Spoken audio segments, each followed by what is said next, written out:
Hey, what's up you guys, Stoutmeister here, and today I'm going to be discussing the latest news story revolving around Joey Jordison, and helping me out here is my good buddy Dead Monkey of Mortified Productions, aka Stoutmeister's Whipping Boy.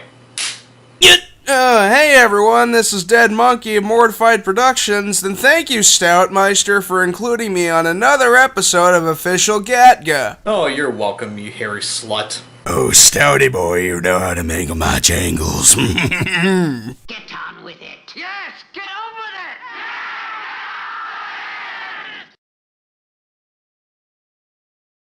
it! On a more serious note, Joey Jordison was recently at the Golden God Awards, in which he went on the stage and he gave a personal speech, and as he was giving a speech, he opened up more and more as to why he really left Slipknot, ending all the speculations that a lot of people had, as we learned that he had a form of multiple sclerosis called transverse myelitis, and I really hope I'm saying that correctly. Pretty much what's going on with this entire thing is that he's opening up about how this condition limited him from being able to do drums for Slipknot for a while, and just a lot of sad moments in general revolving around that. Yeah, and it actually shocked me when I heard about this, because I made a video about Joey's departure a couple of years ago, under my Mortified Penguin 92 persona, and while I wouldn't consider it my best video, it was actually one of my older vlog videos back when I used to make vlogs or whatever. I was mostly speculating as to why Joey would have left, and I never would have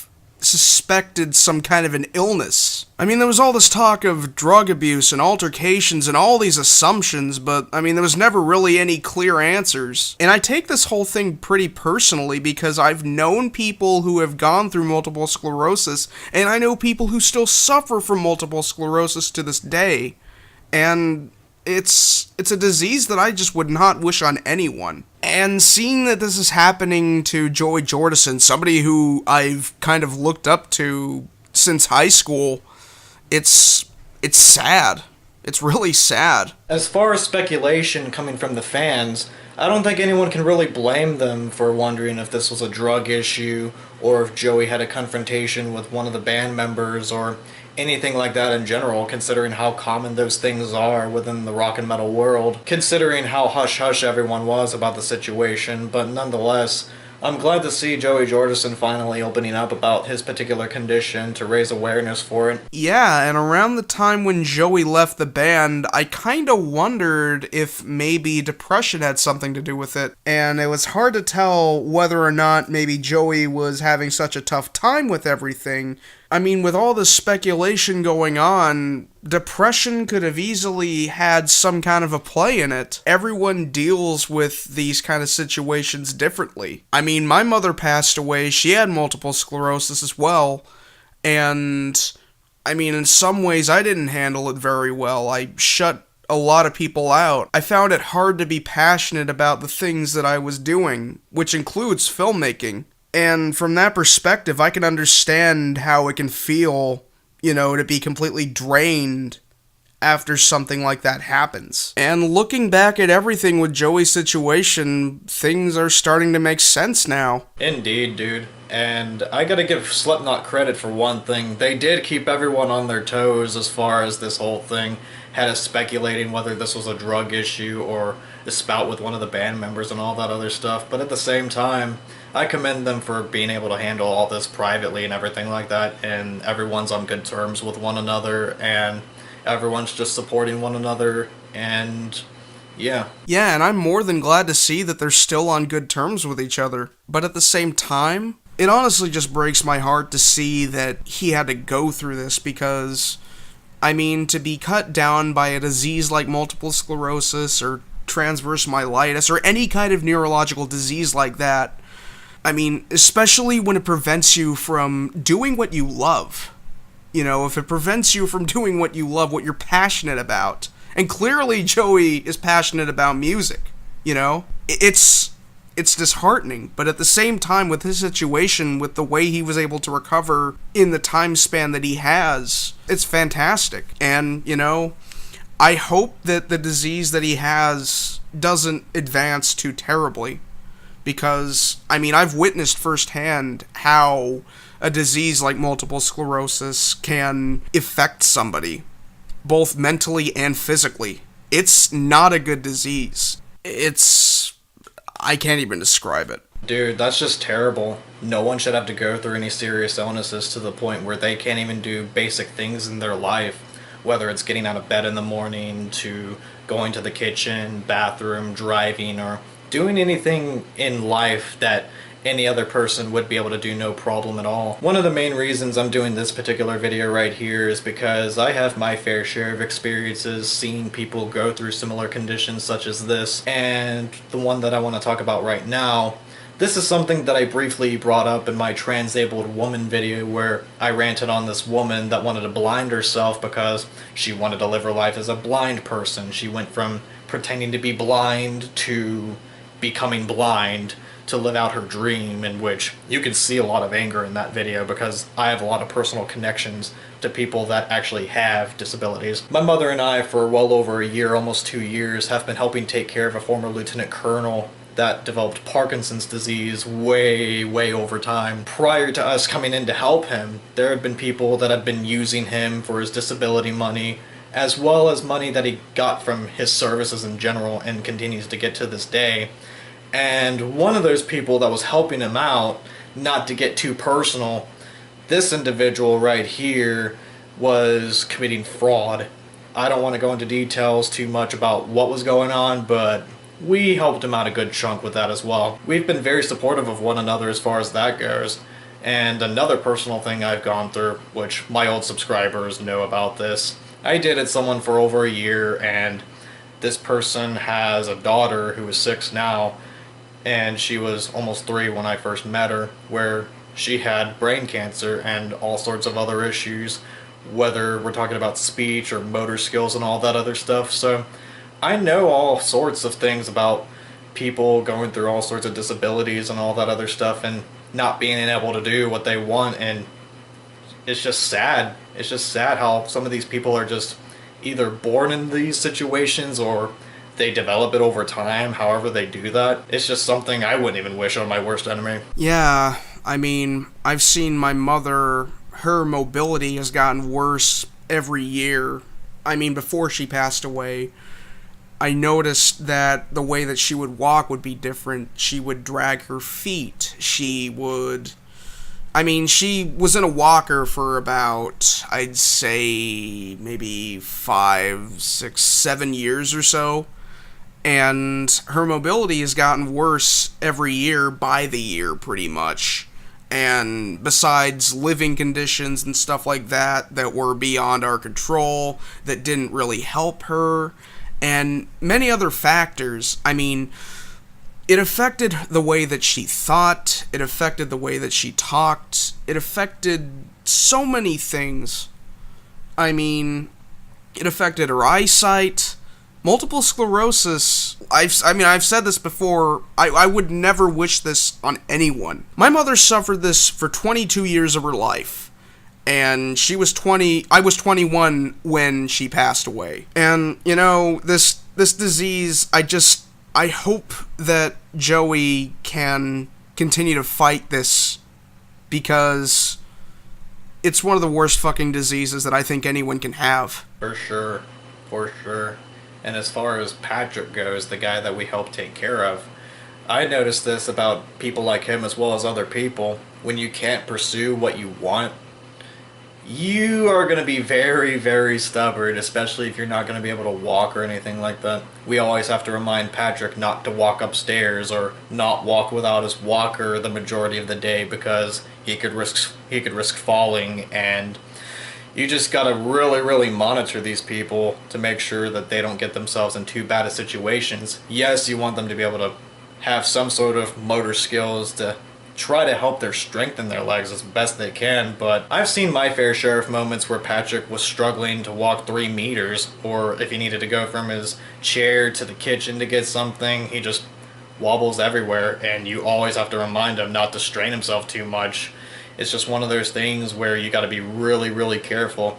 Yes, at the same time, you should have them help build their strength in their legs. When you are in that situation where you can't walk or do basic things, let alone pursue your dreams, it gets very horrible. Yeah, you know, my mom was always in mother mode.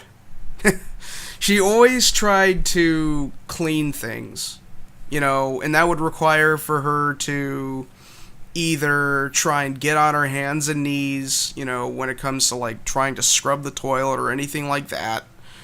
And there have been times where she's done that and she wasn't able to get up without somebody helping her. And we would constantly tell her to not do that because it wouldn't be good for her joints, it wouldn't be good for anything, it would cause more problems with her. And I mean, we took care of her the best that we could, you know, and she was a tough person. Anyone who has multiple sclerosis or any neurological disease that has to put up with this on a regular basis, who has difficulty performing basic tasks like this, these people are fucking strong. And I know for a fact that my mother was strong as fuck. She was the strongest woman that I knew. And you know, I really appreciate that we can talk about this and be open about it, because for all we know, there are some subscribers on your channel that may know some people with these kind of diseases, that may have family members that suffer a neurological disease like multiple sclerosis, you know?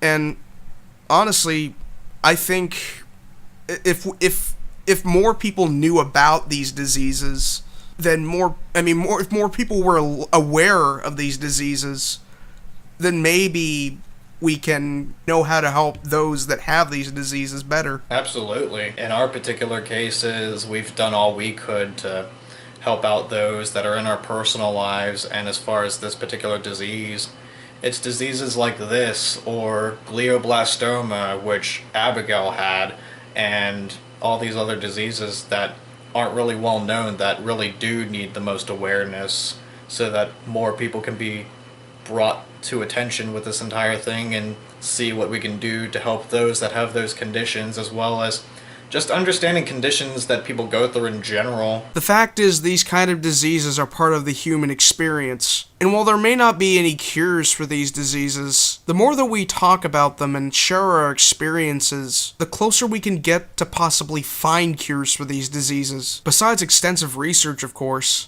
Absolutely. And I believe this is pretty much all we have to say for this particular portion of the video. And to kind of end things on a lighter note, I kind of want to open up about how I got into Slipknot's music right here, as well as Dead Monkey doing the same thing, considering that Slipknot was one of those bands that actually introduced us into heavier music, pretty much like a lot of kids from the 90s and 2000s that got into heavier music in general. I remember actually being a kid, being in middle school, just skateboarding at my friend's place in his garage where there was a lot of room to skate. And he and his cousins would make all these mix CDs with rap music, like not Lil Wayne type shit, but like old school rap music, in which a lot of the songs came from like Tony Hawk Pro Skater video games to rock to metal. And I remember listening to Wait and Bleed, which is the very first song I heard from Slipknot, and I just remember being blown away by Corey's vocals and the instrumentation. One of those things being Joey Jordison's drumming, which at the time just blew me away and helped me venture into heavier, more progressive type of music. And just to see someone go through that and then overcome it the best they can, you gotta give the guy respect. I know that Joey Jordison gets a lot of shit for being a generic drummer or overrated. The dude's a sick fucking drummer. I don't care what anyone says. I don't care if you hate Slipknot or anything like that. You gotta give the guy respect for paving the way for people to get into heavier music. Man, you know, it's crazy how I got into Slipknot, because, I mean, back in the day I wasn't really big into, like, the Tony Hawk series or anything like that, but I used to play Guitar Hero very frequently, and when it came to Guitar Hero 3, when I first heard Before I Forget, I was completely hooked on the band. I mean, it wasn't just Corey's vocals that blew me away or the guitar melodies, but, like, that percussive drum sound that they have that really just hooked into me. And part of that was Joey's incredible fucking drumming. And I continued to get more into them throughout my high school years, Volume 3, The Subliminal Verses, was like one of my favorite albums back then, along with All Hope Is Gone. I don't give a shit at what anyone has to say about All Hope Is Gone. That was a great fucking album. If it wasn't for Slipknot, I definitely wouldn't have gotten to a lot of the bands that I've grown up with, and including some of the bands that I listen to today. Exactly, dude. And shit on bands like Korn and Godsmack, Slipknot, and all those other bands all you want. If it wasn't for those types of bands, they wouldn't have influenced bands such as Periphery or Animals as Leaders or any of the other bands that are on the scene now. And just seeing bands actually pave the way for more musicians to come and create something unique out of those influences, it's just amazing. And even though I can't really see how Animals as Leaders would be influenced by Korn, I totally get what you mean, dude. I mean, Tosin Abasi is influenced by a good range of music. I remember him saying that he was influenced by Nirvana, Radiohead. He was very much into the 90s side of things and the early 2000s side of things as well, so maybe he wasn't influenced by Slipknot specifically, but he was definitely influenced by a wide variety of musicians from the 90s and early 2000s, and in this particular case, musicians that would be considered overrated or generic or whatever you want to call them. Hell, Angel Vivaldi, for example, the guitarist that got him into playing guitar, one of them being Kurt Cobain. And again, say what you want about those musicians, they have helped pave the way for other musicians to do what they do today. Exactly.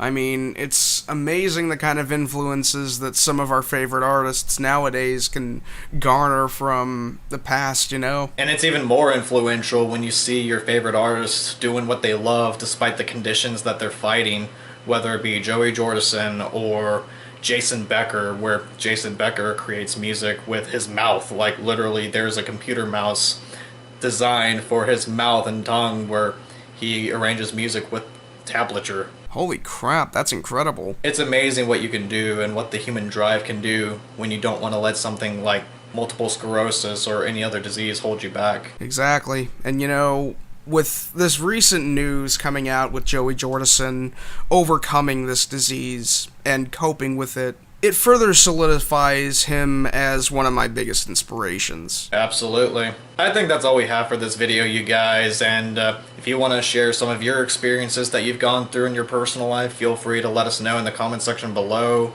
Feel free to open up about how you got into Slipknot, and just comment away in general. Stay tuned for more videos, take care, see you later, and if you'll excuse me, time to get back to the whipping. Oh, damn it, that just made my anus clench. You think you have it bad? Just wait until we get to Atticus with the Bible. Oh my, maybe we should get Marilyn Manson in on this action. I'll buy you. But anyways, this is Dead Monkey at Mortified Productions signing out. You want to check me out? Check out the link in the description. Herp de derp, we're gonna go and buttfuck Atticus with a Bible now. Take it easy and have a good one.